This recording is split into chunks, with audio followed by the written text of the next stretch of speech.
back to your school days, you probably remember learning how to solve equations, analyze literature, and memorize historical dates.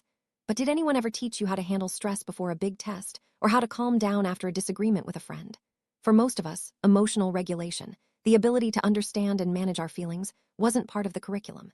Yet, this skill is just as essential as any academic subject. In today's world, where anxiety and social pressures are on the rise among students, learning how to manage emotions is no longer a luxury. It's a necessity.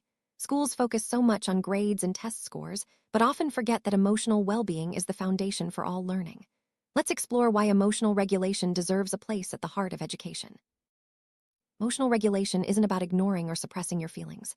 It's about recognizing what you're experiencing, understanding why those emotions arise, and choosing how to respond in a healthy way. Imagine you're frustrated during a group project. Emotional regulation helps you pause, breathe, and respond thoughtfully instead of lashing out. Research shows that students who develop these skills have better focus, stronger relationships, and improved academic performance. They're also more resilient and empathetic, qualities that matter far beyond the classroom.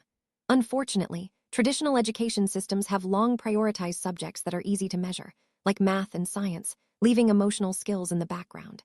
But as mental health challenges grow, it's clear that emotional regulation is a core tool for lifelong success. When schools skip teaching emotional regulation, the consequences are everywhere: rising anxiety, more conflicts, and student burnout. According to a recent CDC report, nearly 42% of students felt persistently sad or hopeless during the school year. Without coping tools, many turn to avoidance, isolation, or self-criticism, which can hurt motivation and mental health.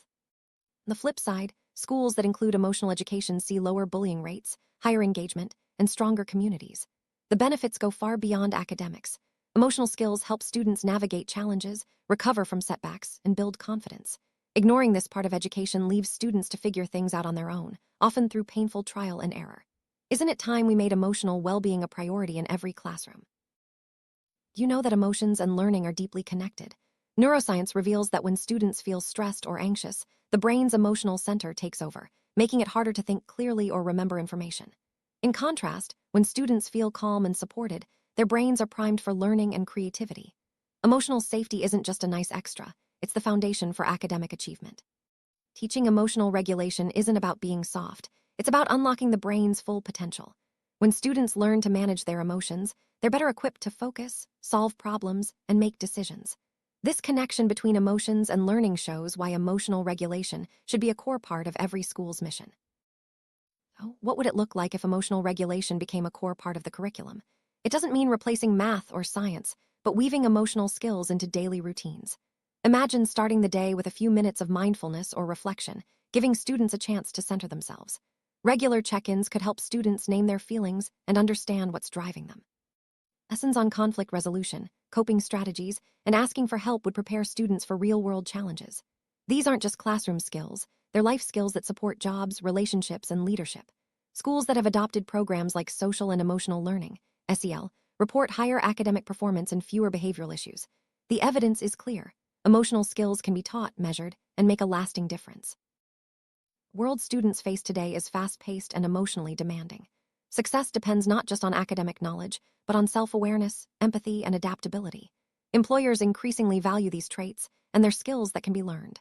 By teaching emotional regulation early, schools help students enter adulthood with resilience instead of burnout. When education focuses only on grades, it prepares students for exams. When it includes emotional skills, it prepares them for life.